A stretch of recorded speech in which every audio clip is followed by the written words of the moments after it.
We are going with our history chapter 2 nationalism in India and आज जो हमारा topic है that is going to be the third time phase. अगर इससे पहले के parts you have gone through तो मैंने इस चैप्टर को 4 टाइम पीरियड्स में 4 टाइम फेजेस में डिवाइड कर रखा है। पहला जो हमारा टाइम फेज़ इस चैप्टर का रहा है, I will just give a quick recap of it, एक रिकैप दे देता हूँ जल्दी से।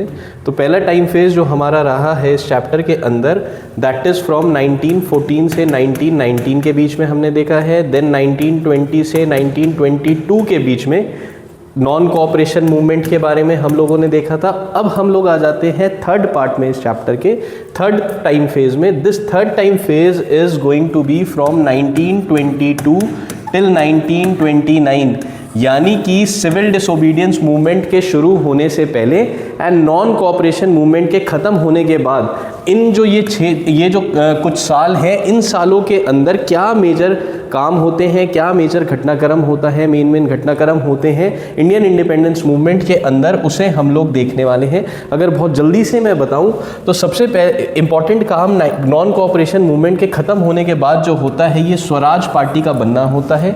ये स्वराज पार्टी को बनाते कौन है? CR Das and Motilal Nehru.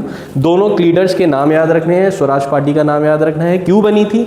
जब 1922 में नॉन कोऑपरेशन मूवमेंट खत्म हो जाता है तब कांग्रेस पार्टी के अंदर 2 ग्रुप्स बन जाते हैं। एक ग्रुप का कहना था कि अब हम लोगों को मेन स्ट्रीम इलेक्शंस वगैरह को छोड़ के गांवों और शहरों की तरफ जाना चाहिए और आम जनता के बीच में जाके काम करना चाहिए, आम जनता को जागरूक करना चाहिए एंड कंस्ट्रक्टिव वर्क्स हम लोगों के लिए करने चाहिए। दूसरा एक ग्रुप था CR दास और मोतीलाल नेहरू वाला।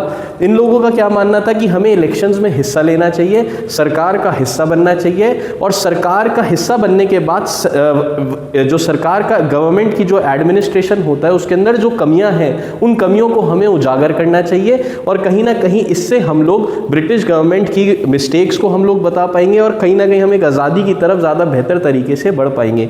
तो ये 2 ग्रुप बन जाते हैं। जो एक ग्रुप था जो इलेक्शंस के अगेंस्ट था, दूसरा ग्रुप इलेक्शंस के फेवर में था।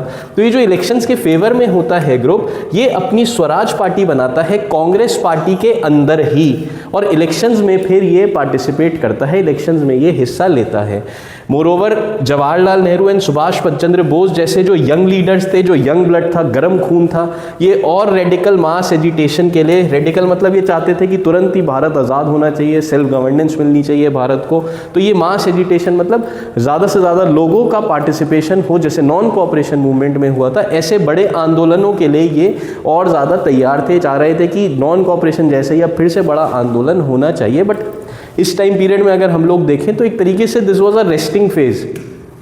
इन 5-6 सालों के अंदर एज सच कोई बड़ा आंदोलन नहीं होता है। जो बड़ा आंदोलन अगला होगा वो सिविल डिसोबीडियंस मूवमेंट होगा सीधे 1930 में। तो ये जो 6 साल 7 साल का अंतराल था, it was kind of a resting phase, kind of a energy वापस आना लोगों की भी, लीडर्स की, और लोगों को और ज़्यादा एक बड़े आंदोलन के लिए तैयार करना। उस टाइम पीरियड का ये फेज चल रहा था। तो अभी तक हमने क्या देखा? स्वराज पार्टी का बनना देखा। मोरओवर और क्या घटनाक्रम होता है?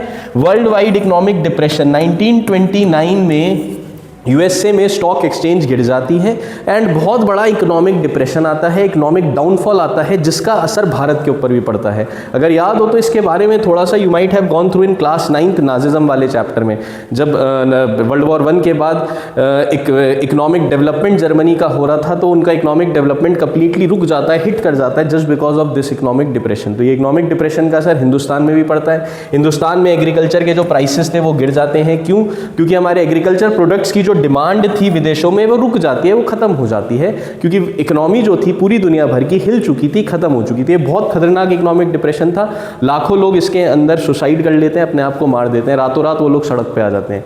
इसके बाद अगर हम लोग आगे चलें तो नेक्स्ट अगर हम लोग इसमें आगे देखेंगे तो हमारा फिर नेक्स्ट पार्ट इसमें आता है साइमन कमीशन का आना। तो अभी तक हम लोगों ने देखा स्वराज पार्टी का बनना, स्वराज पार्टी के बनने के बाद हम लोगों ने देखा इकोनॉमिक डिप्रेशन के बारे में। हम लोगों ने इसके अंदर स्वराज पार्टी जिन्होंने बनाई उनके नाम हम लोगों ने हमें याद रखने हैं। मोर ओवर साइमन कमीशन का हिंदुस्तान के अंदर आना, ये 1927 में साइमन कमीशन गठित होती है, 1928 में ये इंडिया में आती है।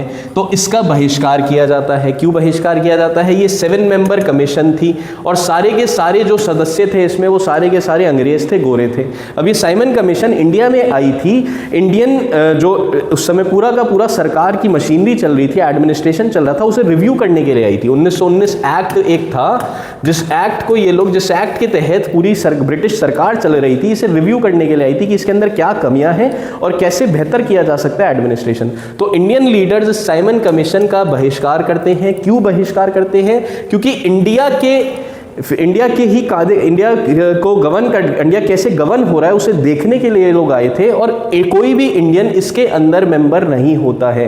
ब्रिटिशर्स एक भी इंडियन को, ये 7 मेंबर बॉडी के अंदर एक भी इंडियन व्यक्ति को ये मेंबर नहीं बनाते हैं। तो that is why Indian leaders protested against it.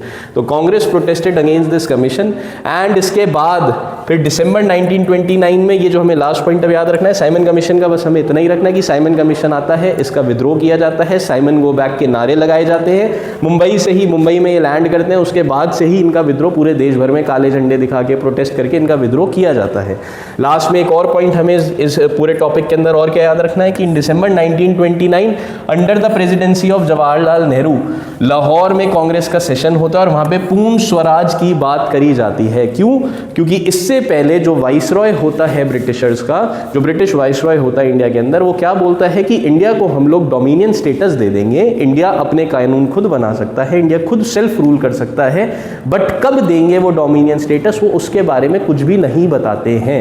तो तब फिर नेहरू साहब जो हैं डिमांड उठाते हैं कि अब हमें डोमिनियन स्टेटस नहीं चाहिए, अब हमें पूर्ण स्वराज चाहिए। पूर्ण स्वराज का मतलब हमें अब कंप्लीट इंडिपेंडेंस चाहिए। तो दिसंबर 1929 में घोषित किया जाता है। इसी के एवज में फिर 26 जनवरी को 1930 में फ्लैग होइस्टिंग करी जाती है, इंडिपेंडेंस डे बनाया जाता है, जो आज के टाइम पे रिपब्लिक डे बनाया जाता है, जो हमारा 26 जनवरी हर साल अब रिपब्लिक डे बनाया जाता है। तो यही घटनाक्रम है जो आज हम लोग फॉलो कर रहे हैं, जिसे हम रिपब्लिक डे बना रहे हैं। तो हमें बस इतना ही याद रखना है इस टॉपिक के अंदर। फिर से बता देता हूँ 1922 से 1929 के बीच में क्या क्या मेजर चीज़ें हुई। स्वराज पार्टी का बनना, इकोनॉमिक डिप्रेशन आना, तीसरा हो गया साइमन कमीशन, एंड चौथा हो गया पूर्ण स्वराज की बात। हमें इन पॉइंट्स को याद रखना है, इन 4-5 पॉइंट्स को हमें याद रखना है इस टॉपिक के अंदर। इनकी टाइमलाइन को, ये जो टाइम पीरियड्स दे रखे हैं, इन्हें हम लोगों को याद रखना है, क्वेश्चन पूछ लिए जाते हैं। तो छोटा सा ही टॉपिक था, इतना ही हमें इसके अंदर याद रखना है। That is all in this topic.